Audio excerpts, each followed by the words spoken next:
Salam uşaqlar, bugün hədəf kursunun sınavına baxırıq. Deməli, birinci sualımız belədir. Deyir, şəkildə göstərilən naqil bir cins maqnit sahəsində tarazlıqdadır. Naqilin uzunluğu. Uşaqlar, cəryanlı naqili, əgər biz bir cins maqnit sahəsində tarazlıqda olduğuna görürsə, deməli bu naqilə mütləq şəkildə amper qüvvəsi təsir edəcək. Əgər yüklü zərrəcik olsaydı, olacaqdı Lorentz qüvvəsi. Yox, əgər cərəyanlı naqil maqnit sahəsində hərəkət etdirilsəydi, bu tamamilə başqa bir qanun idi. Bu artıq Sağay qaydası. Bir dənə bax bunu Sağay qaydasından eləyirik. Cərəyanlı naqil maqnit sahəsində hərəkət edəndə biz onu Sağay qaydasından tapırdıq. Qalan cərəyanlı naqil maqnit sahəsindədir. Bu amper qüvvəsidir. Və yaxud da zərrəcik, yüklü zərrəcik maqnit sahəsinə daxil olub, yenə də amper, daha doğrusu Lorentz qüvvəsi ilə, yəni Solay qaydası ilə tapmış oluruq. Deməli, amper qüvvəsinin əvvəlcə düsturunu yazaq. I, B, L. Uşaqlar, bizdən soruşur naqilin uzunluğu. Uzunluqdan amper qüvvəsi düz mütənasib asılıdır. Gəlin əvvəlcə tapaq amper qüvvəmiz necə yönələcək. Uşaqlar, biz görürük ki, X-lı, yəni əlimizin arxasını bura tuturuq. Ovucumuz bizə doğru baxır. Baxın bu şəkildə. Görürsünüz? Bu ovucumuzun içidir. 4 barmaq cərəyan istiqamətini göstərərsə, baş barmağımız amper qüvvəsinin istiqamətini göstərir. Uşaqlar, baxaq. Deyir ki, naqilin uzunluğu artanda. Biz görürük ki, naqillə, uzunluqla, daha doğrusu Arximed deyirəm, üzr istəyirəm, amper qüvvəsi düz asılıdır. Onda biz deyə bilərik ki, naqilin uzunluğu artsa, amper qüvvəsi artacaq. B variantı. Bir də onu əlavə edeyim ki, amper qüvvəmiz yuxarı doğru yönəlir. MJ isə aşağı doğru isə ağırlıq qüvvəmiz var. Bunu həmişə qeyd etmək lazımdır. Normalda bunlar tarazlıqda idisə, deməli bir-birinə bərabər idi. Biz indi dedik ki, amper qüvvəmiz artdı. Amper qüvvəsi artırsa, deməli naqil yuxarı qaldıran qüvvə artırsa, naqil yuxarı qalxacaq. Onda D variantını da buraya əlavə edə bilərəm. B-dir. Keçdik ikinciyə. Deyir ki, azaltdıqda təbii ki, yuxarı qalxan qüvvə az olsa, MJ daha böyük olmuş olacaq. Ona görə də naqil aşağı hərəkət edəcək. Y variantı. Sonra baxırıq, sabit saxladıqda təbii ki, naqilimiz hərəkət etməyəcək. Şola görürsünüz, A, B, D, Y hamısı uyğun gəldi. Bir dənə C variantını əlavə eləmədim. Səbəb nədir? Uşaqlar, ümumiyyətlə bu suala baxan kimi naqilə təsirin ağırlıq qüvvəsi artar olan bir cavabı buradan silməlisiniz. Baxın, silsək, bax, C olan getdi, C olan getdi, C olan getdi, C olan getdi. Elə birbaşa cavabımız onsuz da alınır. Niyə bunu silirik? Çünki uşaqlar, biz bilirik axı, ağırlıq qüvvəsi naqilin uzunluğundan asılı deyil. Yəni, naqilin uzunluğunu istəyirsən artır, istəyirsən azalt, istəyirsən sabit saxla. Heç bir aidiyyatı yoxdur ağırlıq qüvvəsinə. Ona görə də, yəni adicə bircə dənə ona fikir versəydiniz, o məntiqi tutsanız, görürsünüz 4 dənə cavab gedir, elə bir dənə cavabımız doğru alınır. Yəni bunu niyə izah deyirəm uşaqlar? Yəni imtahanda belə şeyləri tutmağı bacarın. Yəni ağırlıq qüvvəsinə bunların heç bir əlaqəsi yoxdur. Gəldik 32-ci sual. Ferromaqnit içliyi sarğaca daxil edildikdən sonra sarğacın maqnit seli necə dəyişər? Aha, maqnit selimiz necə dəyişəcək? Uşaqlar, biz bilirik ki, deməli, içliyi daxil etsək müonu, burada bizim maqnit selimizdə, induktivliyimizdə, daha sonra enerjimizdə hamısı artmış olacaq. Yəni, bunu əvvəlki sınavlarda da bir neçə dəfə yazmışıq. Uşaqlar, deyir ki, düzxətli hərəkət edən protonun sürət zaman qrafiki verilib. Hansı zaman anında proton elektromaqnit dalğası şüalandırmır? Şüalanmaq üçün 2 şərtimiz var idi. Birincisi, yüklü zərrəcik olmalıdır. İkincisi isə, yəni burada zərrəciyimiz olsun. Məsələn, yükü olan bir zərrəcik, proton və yaxud da elektron olsun. Neytron olsaydı alınmazdı. Proton və yaxud da elektron və s. İkinci isə təcilli hərəkət etsin. Uşaqlar, burada onsuz da protondan söhbət gedir. Yəni, şərtin biri əslində ödənilir. Amma şüalandırmamaq üçün gərək ikinci şərt ödənilməsin. Yəni, təcilsiz hərəkət olsun. Təcilsiz hərəkətdə biz görürük ki, burada düz xətli bərabər sürətli hərəkətdir. Bu hissə təcrid hərəkəti 0-1 aralığı. Daha sonra keçirik, deyir ki, katoddan elektron emissiyası nəticəsində qopur. Uşaqlar, katoddan elektronun emissiya nəticəsində qopması yadınıza gəlirsə, bizim vakuum diodumuz da olurdu. Baxın, vakuum diodu bu şəkildə idi. Biz deyirdik ki, bu bizim katodumuzdur. Bu isə anoddur. Düz xət olan anod idi, əyri xət olan katod idi. Közərmə telini qızdırırdıq. Daha sonra buradan katodda qızdırdıqda elektronlar qoparaq nə edirdi? Anoda doğru hərəkət edirdi və burada yekunda cərəyan yaranmış olurdu. Ona görə biz birini seçirik. Vakuum diodu 5. 5'in olmadıqlarını silirsiniz buradan. Daha sonra baxırıq. Vakuum diodunun yanında biz bir həmçinin də elektron şüa borusundan da danışırdıq. Elektron şüa borusunda da eyni şəkildə deməli qızdırılma şərti ilə nə ayrılır orada? Elektronlarımız ayrılırdı. Bunu əzbər şəkildə yadda saxlamalısınız. 35-ci sual. İş görülmür. İşin görülməmə şərti sadəcə olaraq V konstant olmasıdır. Çünki bizim işimiz P delta V düsturu ilə tapılır. Yəni delta V'dən asılıdır. Əgər V konstant olarsa iş görülməz. Yəni 1-5 aralığında V'miz konstantdır.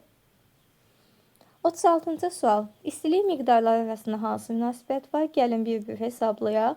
Qx bərabərdir. S1, S'dir. M'imiz 2M'dir. Delta T'miz də 3T'dir. Bu elədir 6 dənə SMT. QY'ə baxsaq. 3S vurulsun M vurulsun 4T. Bu da elədir 12 dənə SMT. Daha sonra Z'yi hesablasaq 2S, 3M və 1T. Bu da elədir 6 SMT. Şöyle fikir versəniz X ilə Z'miz bərabərdir. Y isə daha böyükdür. Bu da oldu C variantı. 37-ci sual yenə sadə bir sualdır. Şöyle fikir verirsiniz. Laboratoriya termometrinin göstərişi neçə dərəcədir? 2 buradadır. 3 buradadır. Onda buradaki böyük rəqəmimiz bizim 2/5'imizdir. 2/5'dirsə buradaki nə olacaq? 2/6 olacaq. Yəni 26 dərəcə. İndi isə gəldik 38-ci sualımıza. Uşaqlar, Weber'i nəyin vahidi olduğunu belə yadda saxlayırdıq. Weber sözünü biraz fərqli cür tələffüz edirdik. Fiber deyirdik. Fiber. Uşaqlar, fi nəyin vahididir? Fi daha doğrusu nəyin adıdır? Baxın bu şəkildə. Uşaqlar, fikir versəz, Weber bölünsün saniyə. Biz bunun yerinə delta fi bölünsün delta T yaza bilərik də, düzdür? O da vurulsun. Amper nəyin vahididir? İ'nin, cərəyanın. O da bərabərdir. Uşaqlar, cərəyan qalsın burada. Fi'nin yerinə nə yazaram? L-I yazaram, bölərəm delta T'yə. Fikir verin uşaqlar. Nə yuxarıda alındı? L-I kvadrat, aşağıda da alındı delta T. Uşaqlar, L-I kvadrat bölünsün 2 bizə enerjini verir. Məlum məsələtdə bizim enerjimizdir. Delta T də zamandır. Enerjini zamana böləndə biz nəyi alırıq? Bunun olsun ki, burada ikisi yoxdur, fərqi yoxdur. Yəni biz burada onsuz da vahid olaraq baxırıqsa 2 nəzərə alınmır.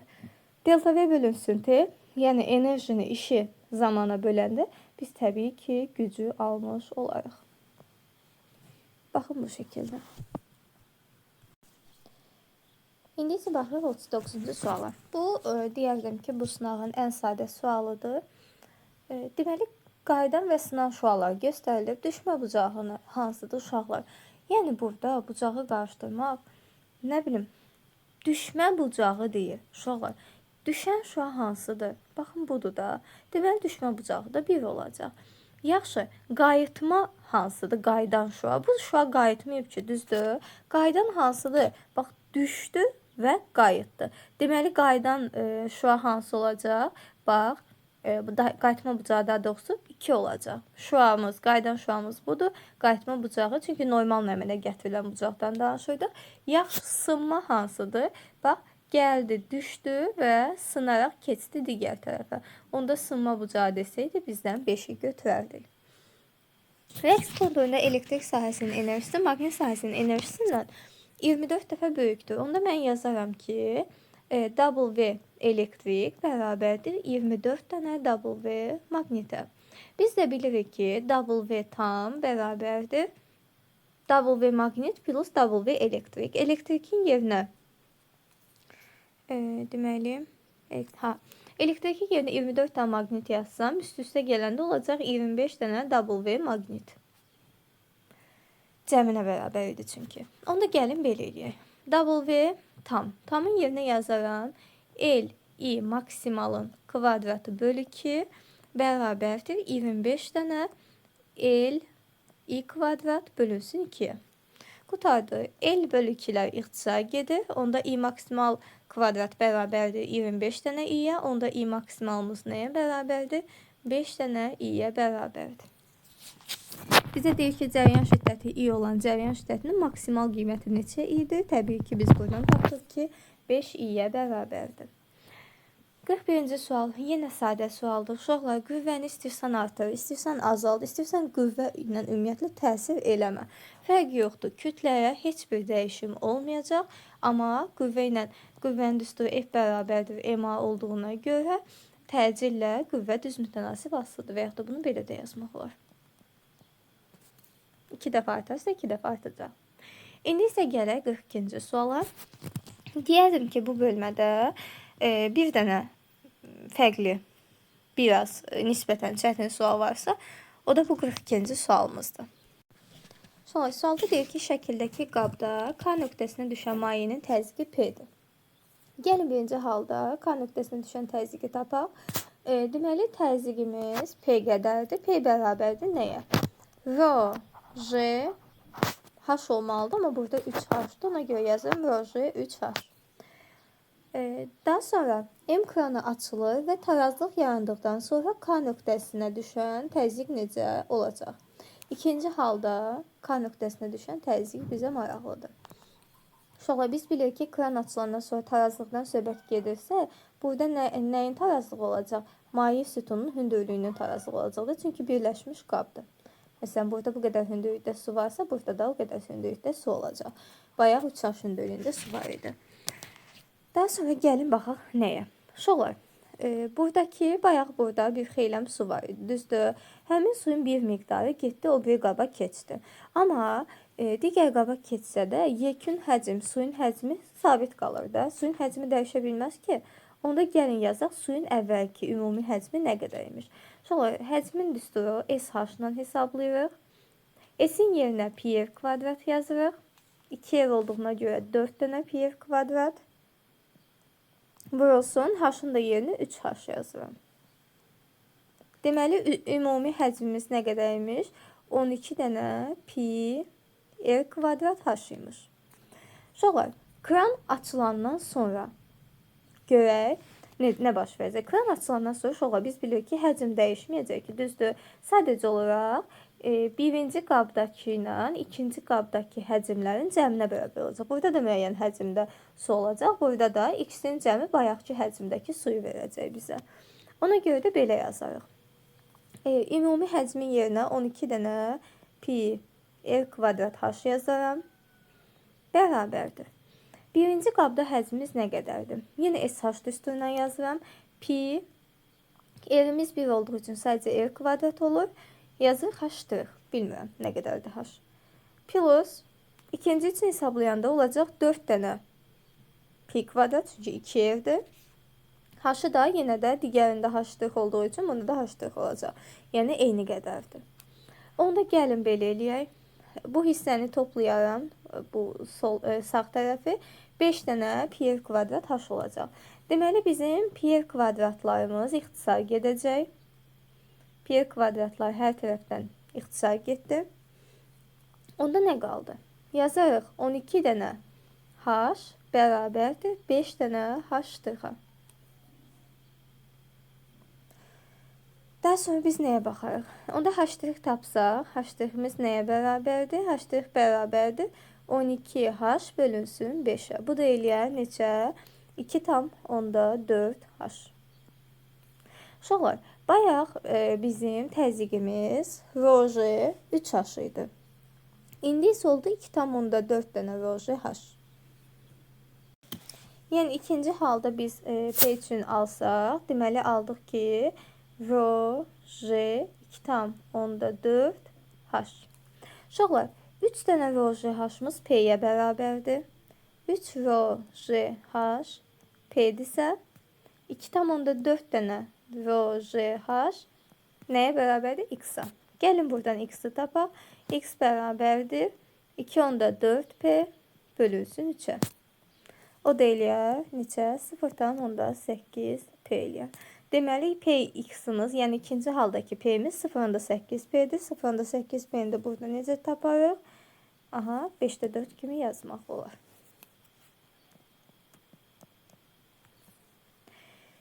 Maraqlı sual idi uşaqlar.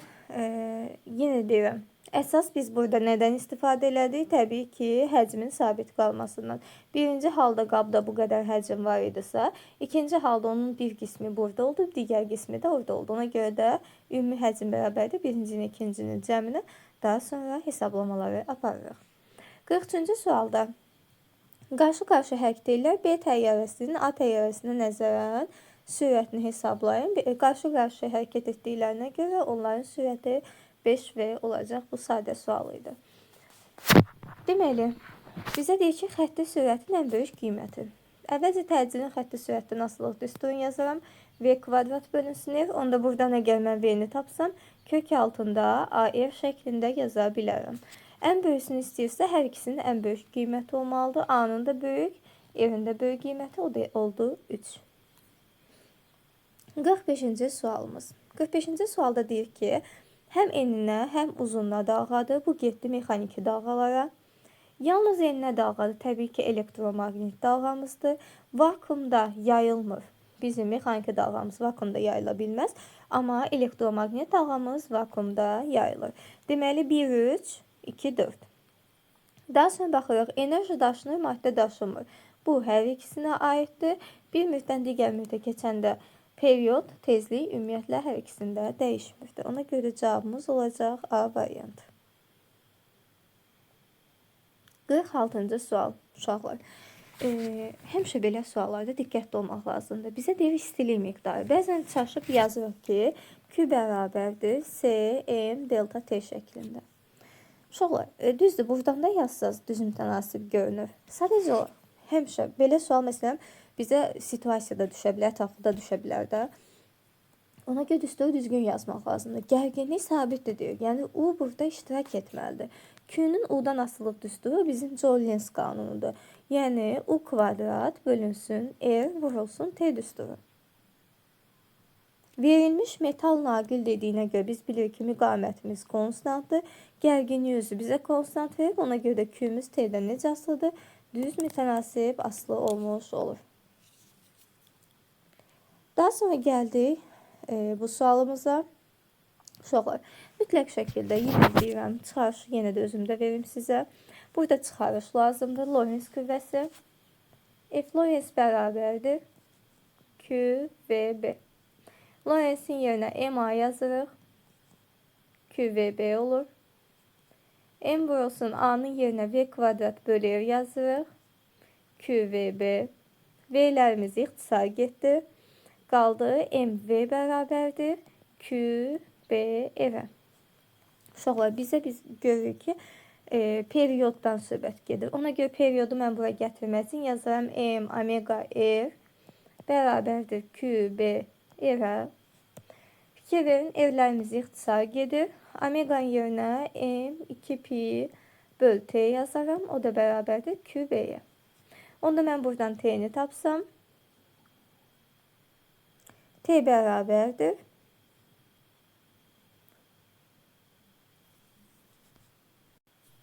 2 pi M bölünsün QB şəklində yaza bilərik. Uşaqlar, fikir verin, T'miz kütlədən düz, amma yükdən tərs asılıdır. Onda gəlin baxaq. Uşaqlar, helium 2,4 yazıb. Helium 2,4. Uşaqlar, yükümüz 2'dir, kütləmiz 4'dür. Onda bu bizim kütləmizdir. Onda məsələn biz buradan periodu birinci üçün hesablasaq, T alfa helium üçün hesablasaq. Yuxarıda 4'ümüz var. Kütlənin yerinə 4 qoyuruq, aşağıda yükün yerinə 2 qoyuruq. Qaldı 2. Əgər T proton üçün hesablasam, protonda hər ikisi 1-1-dir. Kütləm də 1-dir, yüküm də 1-dir. Ona görə alınır 1. Bizə deyir ki, alfa hissəciyinin döyüşmə periodu 10 saniyə olarsa, deməli 2 dənəsi 10'dursa, 10 saniyədirsə, proton döyüşmə periodu təbii ki, yarısı olacaq, 5 saniyə olacaq. Və 8-ci sual moment məsələsidir. Momentin olması üçün 2 şərt var. Qüvvəmiz olmalıdır və qolu olmalıdır. Uşaqlar, burada qüvvələr onsuz da göstərilib. Hamısında qüvvə var. Sadəcə o bizə lazım olan burada qoldur. Qol olsun ki, qol ən böyük olsun ki, momentimiz burada ən böyük ola bilsin. Ümumiyyətlə, moment nədir? Moment cismə fırlanma verir.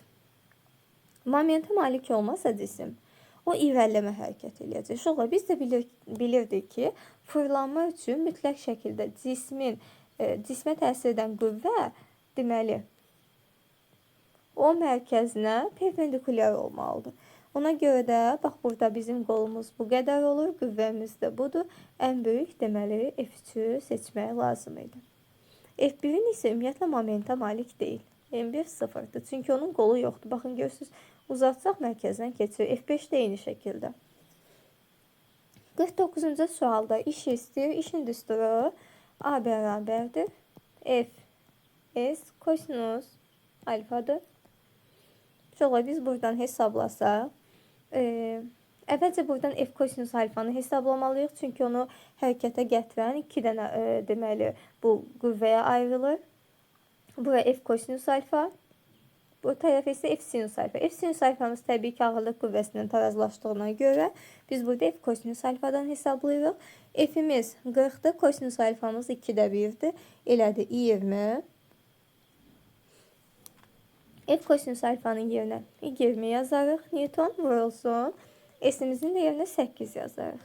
Bu da eləyər 160 joule. Daha sonra baxırıq uşaqlar 50-ci suala. Uşaqlar, hermetik bağlı qabda ideal qaz var. Hermetik bağlı demək ki, bağlanmış deməkdir. Yəni bu tam bağlıdır. Bunun həcmi konstantdır.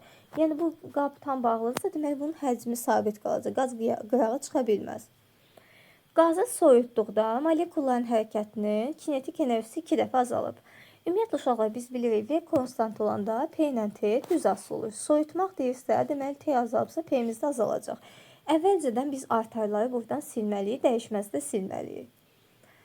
Yaxşı, gələk görək 4 dəfə mi azalacaq, 2 dəfə mi? Kinetikin düsturunu yazıram. Y orta kinetik bərabərdir. 2'də 3 KT. Görürsünüz, düz asılıdır. Əgər kinetik enerjimiz 2 dəfə azalıbsa, T'miz də 2 dəfə azalmış olmalıdır. C variantı. 51-ci sual. Təəssüf ki, belə suallar bizi qorxudur. Amma qorxutmamalıdır. Sonra Y kinetik maksimalı hesablamaq istəyirsənsə, MV maksimalın kvadratı bölü 2. Qutardı. Kütlənin yerinə 1 yazıram. V maksimalımız 4'dür. Kvadratı 16 bölərəm 2'yə. Deməli, Y kinetik maksimalım, yəni qabaqdakı ədədim neçə olmalıdır? 8 olmalıdır. Bu da bizim A variantımızdır. Hə, deyə bilərsiniz ki, müəllim, niyə kvadrat oldu? Təbii ki, kinetik enerji də kvadrat olmalıdır. 52-ci sualımız. 52-ci sualda elektromaqnet rəqslərin məxsusi tezliyi necə dəyişir? Deməli, burada tezlikdən danışıqsa, düsturu yazarıq. 1 bölünsün 2pi kök altında L'si. Omeganın da düsturu 1 bölünsün kök altında L'si. Deməli, uşaqlar, fikir verin, əvvəlcə 1'ə bağlı idi. Sadəcə S qədər idi. İndi isə 2'yə bağlansa, ikinci halda olacaq 9S. Yəni, məxrəc neçə dəfə azalmış oldu? 3 dəfə məxrəcimiz azaldı. Məxrəc 3 dəfə azaldısa, ədədi neyəcək? 3 dəfə... Üzülü say, məxrəcimiz 3 dəfə artdı. Aha, mən burada yanlışa yol verdim. Fikir verin, bayaq S idi, indi isə oldu 9S. Deməli, məxrəcimiz bizim 3 dəfə artıb. Məxrəc 3 dəfə artıbsa, təbii ki, ədədimiz 3 dəfə azalmış olacaq. Daha sonra keçirik 53-cü suala. Sonra deyir ki, linzalar arasındakı məsafə nə qədər olmalıdır ki, şüalar sistemdən keçdikdən sonra özlərinə paralel qalsın. Sonra özlərinə paralel qalmağın şərti bundan ibarətdir ki, D bərabərdir D1 plus D2. Və yaxud da F1 plus F2 şəklində yazırdıq. Uşaqlar, deməli, burada nəyə baxırıq? Biz burada baxırıq ki, bəzən bizi çaşdıran nə olur? Fikirləşirik ki, biri toplayıcı linzadır, biri səpici linzadır. Olsun da uşaqlar, toplayıcı linzada F-i müsbətdir, səpici olduğuna görə F-i mənfidir. Fərqi yoxdur. Nə olur olsun, biz dedik ki, paralel qalma şərtinə görə biz bunları toplamalıyıq. Toplayırıqsa 40-ın üstünə mənfi 25 gələndə qalacaq. Cavabımız 15. 54-cü sualımız. Yenə deyirəm, həmişə bizim ağırlıq qüvvəmizi ən birinci gətirib burada yazmalıyıq. M-imiz 0,2-dir. 0,2, J-imiz də, üzürlü sayın, M-imiz 20 qramdır. J 10'dur. Bəli, düzdür. Elə yekunda 0,2 Newton eləyəcək MJ-imiz. Deməli, çəksiz zibin gəlmə qüvvəsi. Gəlmə qüvvəmiz yuxarı doğru yönəlib 0,6 Newtondur. Amper qüvvəsi hara yönələcək? Şoğlar biz bilirik ki, amper qüvvəsi deməli əlimizin X-dır deyə əlimizin arxasını, yəni bu şəkildə tuturuq. 4 barmaq cəryan istiqamətdə, onda baş barmağımız aşağı doğru yönəlmiş olur. Bu bizim ovcumuzun içidir. Əlimizin arxa hissəsini X-a doğru tuturuq. Ona görə də amper qüvvəmiz də aşağı doğru yönəlib. F amper. Biz bilirik ki, T gəlmə yuxarı gedən qüvvələr bərabərdə aşağı gedənlərin cəminə. Amper plus MJ. Onda buradan rahat yazarıq ki, amper qüvvəsi T gəlmə çıxılsın MJ-dir. 0,6-dan 0,2-ni çıxarıb qalar 0,4. Sonra 55-ci sualda deyir ki, hansı hallarda induksiya cəryanı yaranmaz? Sonra biz bilirik ki, bizə yaranmaz istəyir. Yaranan o zaman olar ki, onlar bir-birindən uzaqlaşsın və ya da yaxınlaşsın. Deyir, sabit maqnit sükunətdəki konturdan uzaqlaşdı. Uzaqlaşanda yaranacaq da biri digərindən məsafə dəyişsin. Əsas məqsədimiz burada məsafənin dəyişməsi. Uzaqlaşır və ya da yaxınlaşır. Deməli, yaranacaq. 2. Kontur və maqnit eyni sürətlə sola hərəkət. Eyni sürətlə hərəkət eləsələr, onlar arasındakı məsafə dəyişmədiyinə görə heç bir sahə yaranmayacaq. Bir-birinə uzaqlaşsalar yaranar, yaxınlaşsalar yaranar. Sabit maqnit sükunətdəki kontura yaxınlaşsa təbii ki, yaranacaq. Eyni sürətlə hərəkət etsələr, yenə də yaranmayacaq. Sonra 56-cı sualda deyir ki, Q1 bölünsün Q2-ni hesablayın. Yaxşı, gəlin baxaq. Sonra Q1 ilə Q2 qarşılıqlı təsirdə olur.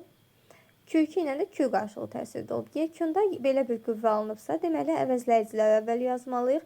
F1-imiz bu istiqamətdə yönəlmişmiş. F2-miz də bu istiqamətdə yönəlib ki, yekunda əvəzləyicimiz bax bu olub. Ona görə də gəlin belə eləyək. Yazaq F1. F1 bərabərdir. Cover olsun. Q1 bölünsün F1'in kvadratı. Sonra F1'imiz neçə damadır? Fikir verin, F1'imiz 1 damadır. 1 dama, F2 ise 2 damadır. F1'in yerine yəni mən burada 1 yazacağım. Bərabərdir 1. Onda gəlin belə eləyək. Cover olsun. Q1. F1'imiz nə qədərdir? 3 damadır. 3'ün kvadratı olacaq 9 dənə. F kvadrat bərabər oldu neçəyə? 1'ə. Onda mən buradan yazaram Q1 bərabərdir 9 dənə F kvadrata. Çarpaz vurdum. F2 üçün yazsam əgər F2 bərabərdir Q2 bölünsün. Məsafə Q ilə Q2 arasındakı məsafə nə qədərdir? 1 damadır. Yəni bir dənə F'in kvadratı. Onda o da bərabərdir. Neçə dama? F'imiz 2 verir. Onda buradan yazaram Q2 bərabərdir 2 dənə F kvadrata. Bizdən Q1 bölünsün Q2'ni istəyir. Yuxarıdakı ədədləri aşağıdakına bölərəm. Onda KQ-lər ixtisar gedəcək, F kvadratlarımız da ixtisar gedəcək.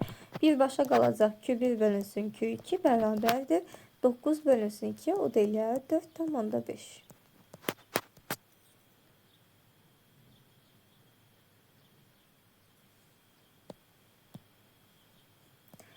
Daha sonra uşaqlar baxırıq sonuncu suala. 57-ci sual. Riyazi rəqqasın periodu. Riyazi rəqqasda biz bilirik ki, deməli el var, uzunluq var. Ona görə də düsturumuz da 2pi el bölünsün j olacaq. 1-ə gedəcək a. Bu getdi riyazi rəqqasa. Yaylı rəqqasın tezliyi isə tezliyi təbii ki B variantıdır. Yaylı rəqqasımızda k bölünsün m var. Yaylı rəqqasın tam mexaniki enerjisi isə D variantı olacaq. Uşaqlar bir dənə burada səhv eləyəndə C-ni götürüb buraya yazırsınız. Düzdür, bu tam enerjinin düsturudur. Amma yaylı rəqqasın tam mexaniki enerjisi deyil. Səbəb nədir? Yaylı rəqqasda biz yaydan danışırıqsa, biz burada prujindən danışırıq. Burada bizim bir K-mız və X-imiz olmalıdır. Amma görürsünüz, bu düsturda H verilib. Bunun, yəni yaylı rəqqasının heç bir əlaqəsi yoxdur. Ona görə də sadəcə olaraq D variantını yazmış oluruq. İndi isə baxaq situasiyalara. Sonra indi ətraflı yazı tələb olunan tapşırıqlara baxırıq. Deyir, sükunət halından x oxu istiqamətdə hərəkət edir.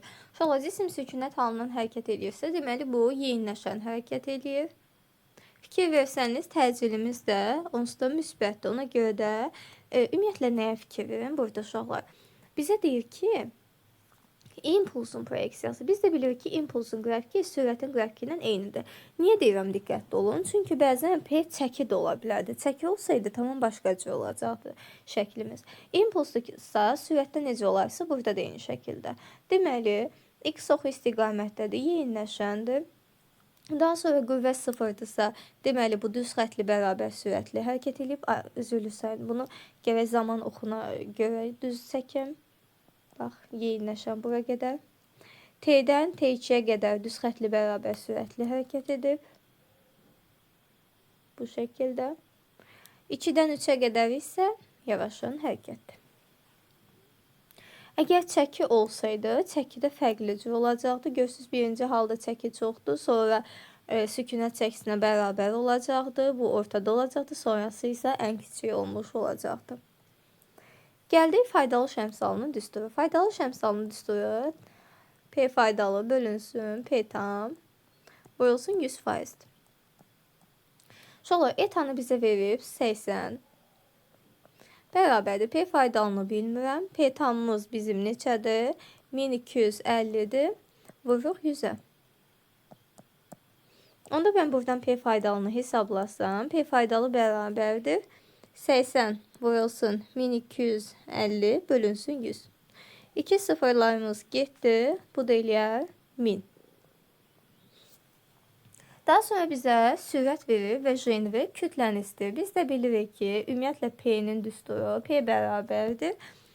Güc bərabərdir iş bölünsün zaman. İşin yerinə mən əgər F vurulsun S yazsam, bölsəm T-yə. Düsturu alacağım ki, F vurulsun V. O da bərabərdir mj V-yə. Bu şəkildə. Onda mən əgər buradan kütləni tapsam, kütləmiz bərabərdir P faydalı bölünsün JV. P faydalımız 1000'dir.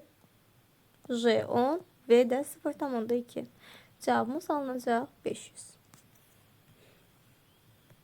Daha sonra baxırıq uşaqlar 30-cu suala. Gərginliyimizi bizə verir. Qızdırıcı element paralel birləşmiş hər birinin müqaməti. Baxın, 2 dənə rezistor paralel birləşib. Hər birinin müqaməti 80'dir. R bərabərdir 80. Burada da R bərabərdir 80'ə. Onda yekun R ümumimiz nə qədər olacaq? R ümumimiz olacaq 40. Yəni R bölünsün N.